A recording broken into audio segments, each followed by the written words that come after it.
Hello friends, मैं खुशी और आज मैं लेकर आई हूँ इस सब्जी की रेसिपी। इस सब्जी का नाम तो मुझे नहीं पता है। अगर आप सभी को पता है तो आप हमें कमेंट बॉक्स में ज़रूर से बता देना इस सब्जी का नाम क्या है। ये सब्जी मुझे बस इतना याद है कि हमारी नानी बनाया करती थी।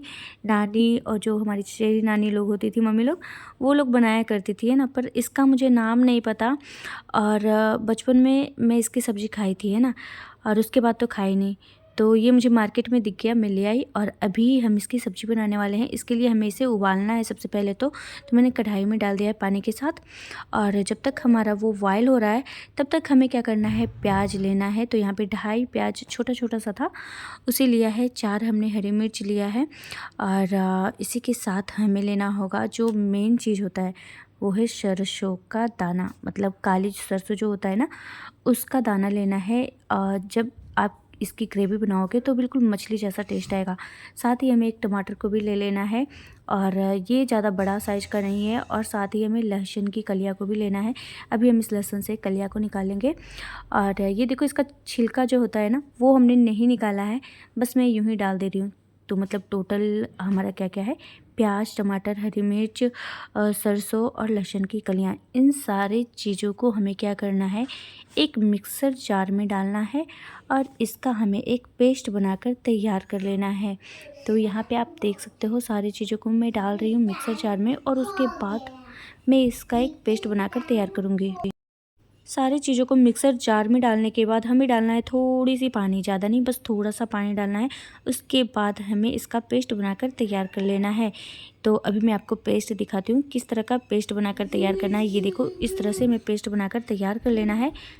आप एक बार सरसों वाली ये सब्ज़ी बनाकर ज़रूर से देखना, बहुत ही ज़्यादा टेस्टी लगेगी। और अभी ठंडी के मौसम में ये सब्ज़ी बहुत ही ज़्यादा मार्केट में अभी आ रहा है। अभी मैं जिस जगह पे हूँ औरैया में, तो वहाँ ये सब्ज़ी बहुत ही ज़्यादा मिलने लगी है। तो यहाँ पे पेस्ट बनकर बिल्कुल रेडी हो चुका है और अब हम चेक कर लेते हैं अब अपनी सब्ज़ी को। तो यहाँ पे सब्ज़ी देखो अच्छे से बॉयल हो चुका है। और जब ये हमें इसे ज़्यादा उबाल नहीं लाना है, मतलब इसे ज़्यादा उबालना नहीं है, वरना ये गीला गीला पिच-पिचा सा बन जाएगा, ठीक है। इसे हमें थोड़ा सा ही, मतलब 7 से 8 मिनट के लिए ही इसे बॉयल करना है, और ताकि ना इसका जो कवर होता है, मतलब छिलका, वो आसानी से निकल सके। जब आप इसे अच्छे से उबाल लोगे ना, इसका छिलका बहुत ही आसानी तरीके से निकलेगा। और अगर आप इसे ज़्यादा पका दोगे तो फिर ये गीला गीला सा हो जाएगा, और जब सब्ज़ी बनोगे वो अजीब सा बन जाएगा, ठीक है। तो बस इसे बॉयल करने के समय थोड़ा सा ध्यान देना पड़ता है, और थोड़ा सा ये ठंडा हो जाएगा ना, उसके बाद इसका कवर बहुत ही ईजी से निकल जाता है। यहाँ पे आप देख सकते हो हमने इस सब्ज़ी का जो कवर होता है, छिलका होता है, उसे निकाल लिया है। और यहाँ पे हमारा पेस्ट भी बनकर रेडी है। तो चलो, सब कुछ रेडी है, अब हम इस सब्ज़ी को बनाना स्टार्ट करते हैं। तो आप सभी हमें कमेंट में बताना आप लोग इस सब्ज़ी को कैसे बनाते हैं। मैं तो कभी नहीं बनाई, मेरी नानी लोग बनाती थी, लेकिन मैं फ़र्स्ट टाइम, मतलब इतनी बड़ी हो गई लेकिन फ़र्स्ट टाइम इस सब्ज़ी को ट्राई कर रही हूँ, है ना। और यहाँ पे छिलका उतारने के बाद मैं इसे छोटे छोटे पीस में कट कर दूँगी। मुझे याद है जब मेरी नानी लोग बनाती थी तो इसे बड़ा बड़ा टुकड़े में रहने देती थी, क्योंकि क्योंकि ये जो यहाँ पे जो देखो, मैं अभी दिखाती हूँ, है ना। अभी मैं आपको एक पीस दिखाती हूँ। ये देखो, ये जो अंदर का पार्ट है ये हार्ड होता है ना, तो इसे खाया नहीं जाता। ये देखो, इसे निकाल कर फेंक दिया जाता है, और ये जो ऊपर निकल रहा है ना, गुदा टाइप का, इसे खाया जाता है। तो वो हम लोग खाने के समय इसे निकाल देते हैं, पहले नहीं निकालेंगे।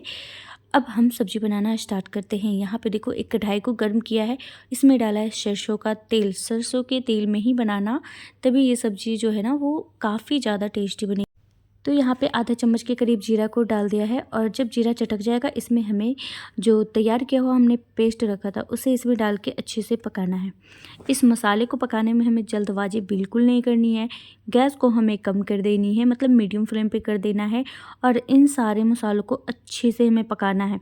हाँ, भले ही थोड़ी सी टाइम ज़्यादा ले इस मसाले को भूनने में, लेकिन ना आप इसे अच्छे से भूनना, ठीक है। उसके बाद थोड़ी देर भुनने के बाद, मतलब 3 से 4 मिनट भुनने के बाद हमें इसमें नमक को ऐड कर देना है। आप अपने टेस्ट के अकॉर्डिंग डालना है ना, मैं तो ज़्यादा नहीं बनाऊँगी, 2-4 लोगों के इतना मैं बनाऊँगी, है ना, तो उस हिसाब से मैं नमक डाल दी। उसके बाद हमें डालना है धनिया पाउडर, और धनिया पाउडर के साथ ही जाएगा यहाँ पे हल्दी पाउडर, है ना, क्योंकि हल्दी पाउडर भी बहुत ही ज़्यादा ज़रूरी है। क्योंकि भाई हल्दी के बगैर ना कोई सब्ज़ी अच्छी नहीं दिखती है ना। तो हल्दी डालना बहुत ही ज़्यादा ज़रूरी है। थोड़ी सी मैं धनिया पाउडर और डाल दी और अब मैं इसमें डालूँगी कश्मीरी लाल मिर्च। इसे भी डालना ज़रूरी है लेकिन ऑप्शनल भी है ना। अगर आपको अच्छा कलर चाहिए तो आप ये डाल देना, वरना जो लोग, बहुत सारे लोग हैं जो ये मिर्च नहीं खाते हैं ना, तो वो स्किप भी कर सकते हैं। ये ऑप्शनल है बिल्कुल भी, है ना। तो यहाँ पे देखो कश्मीरी लाल मिर्च जो है वो डालने से क्या होगा, इसका कलर बिल्कुल रेस्टोरेंट स्टाइल में आ जाएगा। मतलब जो हमारे ढाबे की या फिर होटल के खाने में आती है ना कलर, वो आ जाएगा, ठीक है। तो ग्रेवी अगर चटपटी देखने में लगे, उसके लिए हमें क्या करना होता है, कश्मीरी लाल मिर्च को ज़रूर से डालना पड़ता है। तो यहाँ पे देखो मसाले को मैं बहुत ही अच्छे तरीके से भून रही हूँ और करीब 7 से 8 मिनट तक मैं इसे भूनी थी। अब मैं लास्ट में डालूँगी इसमें किचन किंग मसाला, क्योंकि ये मेरा फेवरेट मसाला है। और यहाँ पे मैं गोल्डी का किचन किंग ली, और वैसे मैं ज़्यादातर एवरेस्ट का किचन किंग मसाला यूज करती हूँ, लेकिन वो फ़िलहाल अभी मार्केट में नहीं आ रहा है, पता नहीं क्यों नहीं आ रहा है। तो यहाँ पे आप देख सकते हो हमारा जो मसाला है वो बहुत ही अच्छे तरीके से तैयार हो चुका है ना। और इसे भूनना बहुत बहुत बहुत ही ज़्यादा ज़रूरी है। तो आप मसालों को भूनने में जल्दबाजी बिल्कुल मत करना। और यहाँ पे देखो मसाले बहुत ही अच्छे तरीके से भून चुके हैं। अब इस मसाले को हमें क्या करना है, कुछ नहीं करना है भाई, इसमें हमें डालना है पानी। तो चलो मैं इसमें पानी डाल दूँगी। पानी में कौन सा डालती हूँ वो मैं दिखाती हूँ। तो यहाँ पे देखो मिक्सर जार लिया है, और वही मिक्सर जार है जिसमें हमने मसाले को पीसा था। उसमें पानी ले लेना है और उसके बाद हमें इस सब्ज़ी में डाल देना है, मसाले में, है ना। उससे क्या होगा, जार वाला जितना भी मसाला इधर उधर लगा रहता है वो पानी डालने के बाद उसमें मिल जाता है, ठीक है। तो आपका मसाला भी वेस्ट नहीं जाएगा और ग्रेवी में अच्छे से वो मिल भी जाएगा, मतलब अच्छा टेस्ट आएगा, ठीक है। आप ज़रूर से डालना, और वैसे तो आपकी मर्ज़ी। तो यहाँ पे देखो मैंने पानी को डाल दिया है। आपको जैसी ग्रेवी चाहिए, पतली मोटी, मतलब मोटी मतलब गाढ़ी, तो आप उस हिसाब से पानी को डाल लेना यहाँ पे, ठीक है। तो यहाँ पे देखो मैंने मुझे जितना लगा मैं पानी डाल दी। उसके बाद हमें इस सब्ज़ी को डाल देना है ना। आप चाहे तो बड़े बड़े पीस में भी कट कर सकते हो। और हाँ, खाने के समय थोड़ा ध्यान देना, क्योंकि इसके जो अंदर का पार्ट होता है वो थोड़ा हार्ड होता है, उसे नहीं खाया जाता। इसके ऊपर जो गुदा वाला पार्ट्स होता है वही खाया जाता है ना। मेन चीज़ इसमें होती है ग्रेवी, मतलब ये जो सब्ज़ी का मेन चीज़ है वो इस सब्ज़ी की ग्रेवी होती है। खाने में लगेगी जैसे मछली खा रहे हैं ना। तो यहाँ पे देखो ग्रेवी हमारी बहुत बहुत बहुत ही ज़्यादा मस्त बनी है। और सच में बताऊँ तो मुझे ये सब्ज़ी बहुत ही ज़्यादा टेस्टी लगी थी। खाकर ऐसा लगा जैसे मतलब नानी के हाथ का सब्ज़ी मैं खा ली।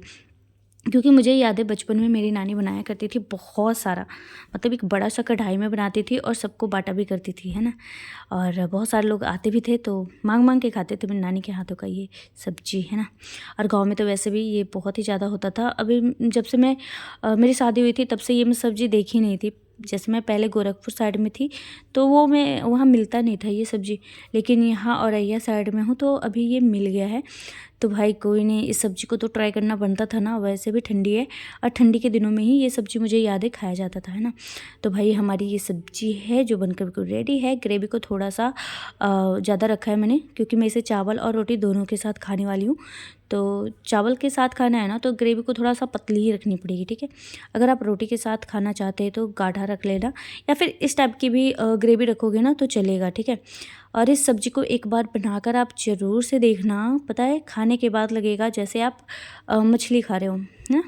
ग्रेवी वाली मछली, बिल्कुल वैसा ही टेस्ट आता है। वो इसलिए क्योंकि इसमें सरसों डाला हुआ है ना, और सरसों की सब्ज़ी खाने का स्वाद ही कुछ अलग होता है। तो आप अलग सब्ज़ी बनाकर ट्राई करो, खाओ और हमें कमेंट ज़रूर से करना।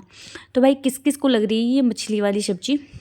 मुझे तो खाने के बाद ऐसा लगा था, मतलब मुझे ऐसा लग रहा था जैसे मैं मछली खा रही हूँ, है ना। तो भाई हमारी सब्ज़ी बनकर रेडी हो गई है। आई होप आप सभी को वीडियो पसंद आई हो। पसंद आए तो लाइक कर देना, शेयर कर देना। मैं मिलती हूँ नेक्स्ट वीडियो के साथ, तब तक के लिए बाय।